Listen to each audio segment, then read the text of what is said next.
নমস্কার, নতুন বাংলা থেকে বলছি সন্ময় বন্দ্যোপাধ্যায়। আজকে এই প্রতিবেদন যখন পেশ করছি সেদিন দুপুরবেলা নবান্নের সভাঘরে রাজ্যের মুখ্যমন্ত্রী সমস্ত পুরসভাগুলোর চেয়ারম্যান এবং এক্সিকিউটিভ অফিসারদের নিয়ে মিটিংয়ে বসছেন, রিভিউ মিটিং করছেন। এবং সেখান থেকে ইন্টারেস্টিং বাদ দুটো পুরসভা, একটা হচ্ছে তাহেরপুর, বামপন্থীরা দখল করে রেখেছেন, এবং ঝালদা, যেটার পুরোটা নিয়ন্ত্রণ নিতে পারেনি। সেই দুটো পুরসভা ব্যতি রেখে সমস্ত পুরসভার চেয়ারম্যান এবং এক্সিকিউটিভ অফিসারদের ডেকে পাঠিয়েছেন রাজ্যের মুখ্যমন্ত্রী রিভিউ মিটিং। প্রশ্ন করবেন কি, 32,000 কোটি টাকা গত 13 বছরে দিয়েছি, তারপরও পুরো পরিষেবা কেন এত অপরিচ্ছন্ন? কিসের জন্য আমরা শহরে ভোট পেলাম না? একটা নতুন ন্যারেটিভ বাজারে ছাড়া হচ্ছে, একটু খেয়াল করে দেখবেন যে মধ্যবিত্ত উচ্চ মধ্যবিত্তরা আমাদের ভোট দেননি, সেইটার জন্য রিভিউ মিটিং ডাকা হচ্ছে পুরসভার। এবং সেই পুরসভার চেয়ারম্যানদের ডেকে দমকানি, চমকানি, বকুনি এবং প্রশ্নোত্তর দিয়ে তাদের বলা হবে ভালো করে কাজ করুন, না হলে কিন্তু পোস্ট থেকে সরিয়ে দেবো। টার্গেট 2026কে মাথায় রেখে 2024-এ যে শহরাঞ্চলে পুরসভা অঞ্চলগুলোতে যে ভরাডুবি হয়েছে, সেই ভরাডুবির জন্য রিভিউ মিটিং ডেকেছেন মমতা বন্দ্যোপাধ্যায়। আজকে সেই নিয়েই কিছু কথা বলবো বলে এলাম।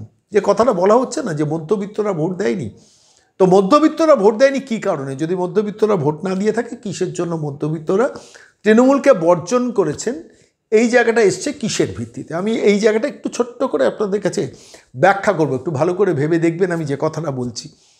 মমতা বন্দ্যোপাধ্যায় যে ন্যারেটিভটা তৈরি করার চেষ্টা করছেন, যে বাড়ির সামনে জঞ্জাল, লাইট জ্বলছে না, ড্রেন পরিষ্কার হচ্ছে না, পুরো পরিষেবা দেওয়া হচ্ছে না, এবং সেই জন্য মানুষ খেপে গিয়ে 2024-এর লোকসভা নির্বাচনে তৃণমূল কংগ্রেসকে ঢালাও ভোটটা দেয়নি।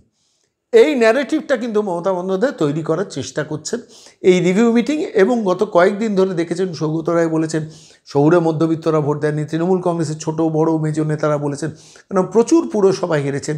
126-27টা পুরসভার মধ্যে 70টার উপর পুরসভায় তৃণমূল কংগ্রেস পিছিয়ে থেকেছে। ফলত স্বাভাবিকভাবে তার রাগ, তার যন্ত্রণা, তার ক্ষোভ থাকতেই পারে, সেটা সমীচীন। এবং 2026-এর বিধানসভা নির্বাচনকে মাথায় রেখে মমতা বন্দ্যোপাধ্যায় সেই জায়গা থেকে দাঁড়িয়ে পুরসভার চেয়ারম্যানদের সতর্কীকরণ করার জন্যই এই মিটিংটা ডেকেছেন, এমন একটা ইমপ্রেশন তৈরি করা হচ্ছে। এবং মধ্যখানে একদিন বলেছেন, আমি কি তাহলে ঝাঁটা হাতে নিয়ে নামবো?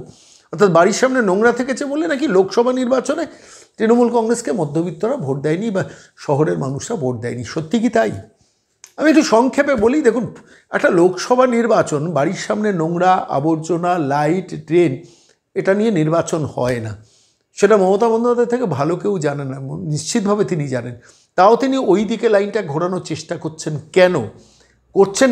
এই কারণে যে মানুষ খেপে গিয়ে বাড়ির সামনে জঞ্জাল রয়েছে, বাড়ির সামনে ড্রেন পরিষ্কার হচ্ছে না, বাড়ির সামনে আলো জ্বলছে না বলে খেপে গিয়ে নাকি তৃণমূল কংগ্রেসকে ভোটটা দেয়নি। আদত তো বাস্তবে তো তা নয়। বাস্তবটা হলো এই যে কথাটা মমতা বন্দ্যোপাধ্যায়কে বলা দরকার, স্মরণ করিয়ে দেওয়া দরকার। তিনি জানেন, আমি বলছি বলে না, তিনি জানেন, এই রিভিউ মিটিংয়ে বসার আগেও তিনি জানেন, কিন্তু জেনেও তিনি ইন্টেনশনালি পুরো তীরটাকে ঘুরিয়ে দেওয়ার চেষ্টা করছেন যে পুরো পরিষেবা না পেয়েই শহরের মানুষ খেপেছে। বাস্তবটা তা নয়। বাস্তবটা হচ্ছে এটাই, সেটা হচ্ছে যে বেসিক্যালি তৃণমূল কংগ্রেসকে শহর বা মফস্বল ত্যাগ করার পেছনের কারণটা হচ্ছে যে তাঁদের 1,000 টাকা দিয়ে বসংবদও করা যায়নি। একটা শ্রেণীর মানুষকে 1,000 টাকা ভাতা দিয়ে, লক্ষ্মীর ভাণ্ডার দিয়ে তাদের ভোটটা তৃণমূল কংগ্রেস পেয়েছে, অস্বীকার করে লাভ নেই। কিন্তু মধ্যবিত্তকে ওই 1,000 টাকা দিয়ে খুশি রাখা যাবে না। মধ্যবিত্তকে দিতে হবে কি? একটা কর্মসংস্থান, একটা চাকরি, একটা ব্যবসা, একটা পরিচ্ছন্ন সমাজ, একটা কাটমানিহীন, একটা কমিশনহীন, একটা তোলাবাজিহীন একটা সমাজ ব্যবস্থা গড়ে তুলতে হবে। একটা রাজ্যে শিল্পায়ন আনতে হবে, ইন্ডাস্ট্রি আনতে হবে, কর্মক্ষেত্রের পরিবেশ তৈরি করতে হবে, শিক্ষার পরিবেশ তৈরি করতে হবে, যেগুলো তৃণমূল কংগ্রেস কোনোটাই দেয়নি। ফলত স্বাভাবিকভাবে মধ্যবিত্তের মনে অনেক যন্ত্রণা জমেছে। যে ছেলেটাকে, যে মেয়েটাকে মা বাবা মানুষ করছেন, বড় করছেন, শিক্ষিত করছেন, ফার্স্ট ক্লাস পাচ্ছেন, ফার্স্ট ডিভিশন পাচ্ছেন, স্টার মার্কস পাচ্ছেন, তারপরে তিনি ফাঁকা খাতা ও এমআর শিট জমা দিতে পাচ্ছেন না বলে, তৃণমূল কংগ্রেস নেতাদের ধরতে পাচ্ছেন না বলে, তৃণমূল কংগ্রেস নেতাদের 15 লাখ, 20 লাখ, 25 লাখ, 30 লাখ টাকা দিতে পাচ্ছেন না বলে তার কর্মসংস্থান হচ্ছে না। ঠিক এই আবহের জায়গা থেকেই মানুষের মনে যে ক্ষোভ এবং যন্ত্রণা জমেছে, বেসিক্যালি সেইখান থেকে মানুষ মনে করেছে তৃণমূল কংগ্রেসটা বেসিক্যালি চোরেদের দল। এদের একটা ভোট দেওয়া মানে ক্রমশ রাজ্যে চোরেদের সংখ্যাটা বাড়বে। ঠিক এই ইমপ্রেশনের জায়গা থেকেই তৃণমূল কংগ্রেসকে শহর মফস্বলের বহু মানুষ ভোটটা দেয়নি। এটা কিন্তু মমতা বন্দ্যোপাধ্যায় খুব ভালোভাবে জানেন। নাহলে মমতা বন্দ্যোপাধ্যায়ের কী করা উচিত ছিল? তার কি বলা উচিত ছিল, ওরে চুরি করিস না, ওরে চুরি করিস না, ওরে চুরি করিস না? যদি এ কথা তিনি বলেন তার কর্মীদের, তাহলে তারা তো বলবেন তাহলে আপনার ভাইপো কী করে চুরি করে? আপনার ভাইপো যদি এত কোটি টাকার মালিক হয়ে থাকে তাহলে আমাদের আপনি বারণ করছেন কেন? ফলে চুরি নিয়ে কিন্তু মমতা বন্দ্যোপাধ্যায় কোনো দিন কোনো কথা বলেন না। একটু ভালো করে খেয়াল করে দেখবেন, চুরি নিয়ে কখনো কোনো প্রকাশ্য সভায় সতর্ক করেন না।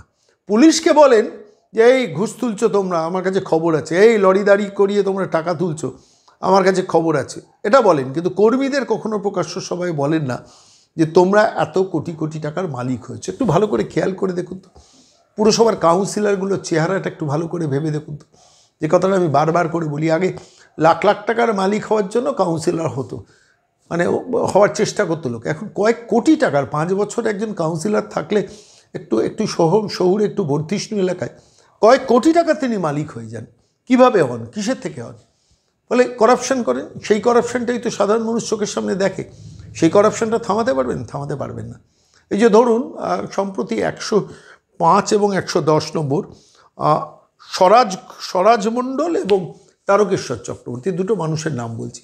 104, 110 নম্বর ওয়ার্ডে 2 কাউন্সিলর প্রকাশ্যে ঝগড়া, অশান্তি, মারপিট করলেন। এবং মারপিট শুধু করলেন না, তার ফলে তাদের শোকজ করা হলো। কিন্তু তারা একটা খুব স্পষ্ট কথা বলে দিয়েছেন যে আমরা, একজন কাউন্সিলর আরেকজন কাউন্সিলর সম্বন্ধে বলছেন পায়খানার টাকা খাচ্ছে, মানে যেটা বিরোধীরা বলতো এতদিন, রেশনের কার্ড তুলে নিয়ে সেখান দিয়ে চাল ডাল তেল তুলে নিতে, সিন্ডিকেট করছে, কমিশন করছে, তোলাবাজি করছে, প্রমোটিং করছে, করে প্রচুর টাকা তুলে নিচ্ছে।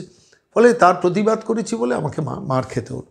কে বলছেন? স্বরাজ মণ্ডল বলছেন। কার সম্বন্ধে বলছেন? তারকেশ্বর চক্রবর্তী সম্বন্ধে বলছেন। কলকাতা কর্পোরেশনের 2 কাউন্সিলর। একজন কাউন্সিলর আবার বলছেন যে ও যে এইসব করে সেটা ববিদাও জানে, অরূপ বিশ্বাসও জানে, দেবব্রত মজুমদারও জানে। তার মানে নেতারা জানেন, এরা করছেন। এবার এরা যেদিন মুহূর্তে মারপিটটা করলেন, মারপিটটা করে প্রকাশ্যে ক্যামেরার সামনে মুখ খুললেন, তখনই স্বাভাবিকভাবে পার্টি তাদের শোকজ করল। এখানেই লুকিয়ে রয়েছে রহস্য, যে শহর মফস্বলে এক একজন কাউন্সিলরের জীবনযাত্রাটা কোথায় পরিবর্তন হয়েছে। বাম আমলে কাউন্সিলরশিপটা ছিল একটা নেশা, মানুষের সেবা করব। এখনকার দিনে কাউন্সিলরশিপটা হচ্ছে প্রফেশন।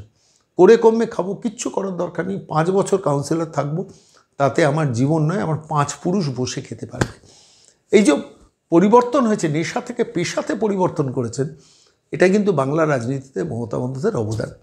এটাই মধ্যবিত্ত উচ্চবিত্ত কাছ থেকে দেখেছেন। তাদের লক্ষ্মীর ভাণ্ডার দিয়ে তাদের ভোটটা নেওয়া যায়নি। মধ্যবিত্তদের আবাসন, উচ্চ মধ্যবিত্তদের আবাসন ঢেলে তৃণমূলকে ভোটটা দেয়নি। ফলে সেইখান থেকে দাঁড়িয়ে মমতা বন্দ্যোপাধ্যায়ের যন্ত্রণা আছে, এরা তো আমাদের ভোটটা দিল না। তারা আসলে চিনে গেছেন, মানুষ যত গরিব থাকবেন, যত কলোনি বস্তিতে থাকবেন, তাদের 1000 টাকা দিয়ে তাদের ভোটটা দিনের শেষে আমি আয়ত্তে আনতে পারবো। তার সঙ্গে আমার মাইনরিটি ভোট আছে, যেখানে যেখানে মাইনরিটি পকেট, সেখান থেকে আমি ভোটটা নেব। কিন্তু উচ্চ মধ্যবিত্ত আমাকে পরিত্যাগ করেছেন। এই জায়গাটাতেই বেঁধেছে গোল, এবং সেটা নিয়েই রিভিউ মিটিং নবান্নে। কিন্তু নবান্নের রিভিউ মিটিংটা সবটাই শো বিজনেস। আবার বলছি, সবটাই শো বিজনেস। মমতা বন্দ্যোপাধ্যায় থেকে ভালো কেউ জানেন না যে তৃণমূল কংগ্রেসকে যে মধ্যবিত্ত উচ্চ মধ্যবিত্ত ভোট দেয়নি, অনেকেই মুখ ঘুরিয়েছে শহরে, 70টার ওপর পুরসভায় যে তৃণমূলের ভরাডুবি হয়েছে, এটার পেছনের কারণ হচ্ছে করাপশন। এবং সংস্কৃতি, করাপশনটাকে বদলানোর কোনো সংস্কৃতি তিনি আমদানি করেননি, কাউকে বারণ করেননি, নিষেধ করেননি। নিষেধ করলে তো দলটা উঠে যাবে, ফলে নিষেধ করতে পারেননি। ঠিক এই আবহে দাঁড়িয়ে একটা রিভিউ মিটিং হচ্ছে। মধ্যবিত্ত কিন্তু ওই শুধু পরিষেবা পাননি বলে তৃণমূলকে ভোট দেননি, এমনটা নয়। এটা আমি দায়িত্ব নিয়ে বলছি, এবং মমতা বন্দ্যোপাধ্যায় আমার থেকে ভালো এটা জানেন। মধ্যবিত্ত ভোটটা দেননি, তার কারণটা হচ্ছে যে বেসিক্যালি তৃণমূল চোরেদের দল তারা বিশ্বাস করে নিয়েছে, চিন্তায় চেতনায় মনোনয়। দিনের শেষে তার ছেলেমেয়েরগুলোর চাকরি চান, দিনের শেষে একটা ব্যবসায়িক পরিবেশ চান, দিনের শেষে শিল্পায়ন চান, দিনের শেষে একটা পরিচ্ছন্ন শিক্ষা ব্যবস্থা চান। মধ্যবিত্ত মনে করেছে, তাই তারা ভোট দেননি। সেইটা থেকে দৃষ্টিটাকে ঘুরিয়ে দেওয়ার জন্য, ওরে তোরা ঝাড়ু ঠিক করে দিসনি, ওরা তোরা ড্রেন ঠিক মতো পরিষ্কার করিসনি, ওরে তোরা আলো জ্বালাসনি বলে আমাদের ভোট দেয়নি। দৃষ্টিটাকে ঘুরিয়ে দেওয়ার জন্যই কিন্তু এই রিভিউ মিটিংটা। বলছেন 32,000 কোটি টাকা 13 বছরে দিয়েছে। এটা 32,000 কোটি টাকা তো 16,000 কোটি টাকা তৃণমূল কংগ্রেস নেতাদের পকেটে চলে গেছে। সেটা আটকানোর জন্য কোনোদিন ফতোয়া জারি করেছেন? শুনেছেন আপনারা বাংলার মানুষ? কোনোদিন ফতোয়া জারি করেছেন? করেননি, করবেন না, করতে পারবেন না। কেন? ওটা ওই ফতোয়াটা জারি করলে দলটা কেউ করবে না। ওই সরকারি প্রকল্পের টাকা তৃণমূল নেতাদের পকেটে না গেলে দলটা কেউ করবে না। এটা মমতা বন্দ্যোপাধ্যায়ের থেকে ভালো কেউ জানেন না। ফলত আলটিমেটলি দৃষ্টি ঘোরানোর জন্য নবান্নের সভাঘরে আজকে চেয়ারম্যানদের ডাকা হয়েছে এবং তারপর প্রেস মিডিয়ার সামনে অনেক বড় বড় ডায়লগ হবে। আমরা বলেছি ভালো করে কাজ করুন, তা নয় কিন্তু চেয়ারম্যান পদ থেকে সরিয়ে দেবো, এইসব ডায়লগ হবে। কিন্তু দিনের শেষে যেটা হবে সেটা অশ্বডিম্ব। চোরেরা চোর থেকে যাবে, তৃণমূল দলটা চোর থেকে যাবে এবং দৃষ্টি ঘোরানোর জন্য এই খেলাগুলোও কিন্তু মমতা বন্দ্যোপাধ্যায় আগামী 2 বছর অব্যাহত রাখবেন, মিলিয়ে নেবেন।